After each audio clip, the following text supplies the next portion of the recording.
A couple of weeks ago, Wilko confirmed that they entered into administration, but they were not expecting immediate redundancies, as in the hopes of finding a buyer. It seems these hopes have been dashed this week as they announced they would be closing 52 stores, causing 1,300 staff to lose their jobs.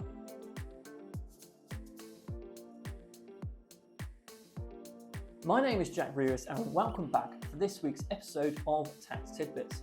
You may remember us talking about Wilko in episode 2, where we discussed why they entered into administration.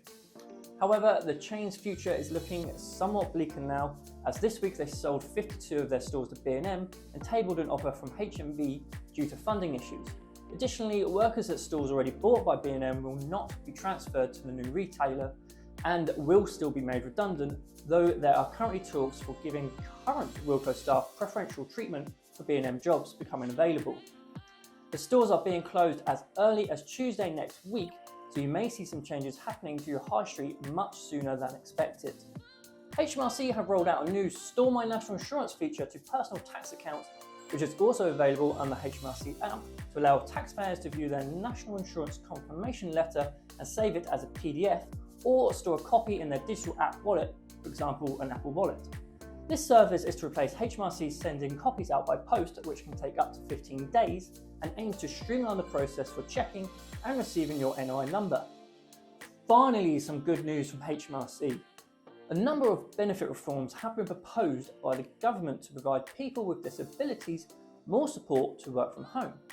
The Department for Work and Pensions has launched a consultation to discuss changes to the Work Capability Assessment. This is the test that establishes how a disability or illness limits a claimant's ability to work. This assessment does not currently reflect how someone with a disability or health condition may be able to work from home, so the proposed changes aim to modernise the assessment now that flexible and home working has become more common and accessible. This is facing some backlash though, as some charities are saying the changes could force people to work when they are not well. The London ultra-low emissions zone expanded on the 29th of August to cover all London boroughs, excluding the M25. This applies to all petrol and diesel vehicles, including motorbikes, up to 3.5 tonnes that do not meet the ultra-low emissions standards. To be exempt from the £12.50 daily charge, diesel cars and small vans must have been registered from the 1st of September 2015, and petrol engines must be registered from the 1st of January 2006. Large vans must have been registered a year later to avoid the charge. This expansion is forcing some companies to evaluate their fleet to meet the new standards and avoid hefty charges. The Chancellor, Jeremy Hunt, has announced that the autumn statement will be delivered on the 22nd November this year.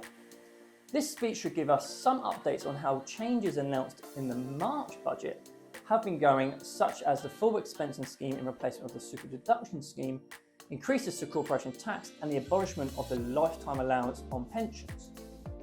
We may also see some new economic plans and changes released. However, any favourable announcements may be held back until the spring budget in order to launch their election campaign. For a reminder of the spring budget, make sure to check out our blog outlining the changes, and keep an eye out on the 22nd of November for a rundown of the autumn statements. That's the wrap for today's instalment of Tax Tidbits. I hope you have enjoyed this week's news highlights. Be sure to give this video a thumbs up and subscribe to our channel, and join us again next Thursday for our next episode.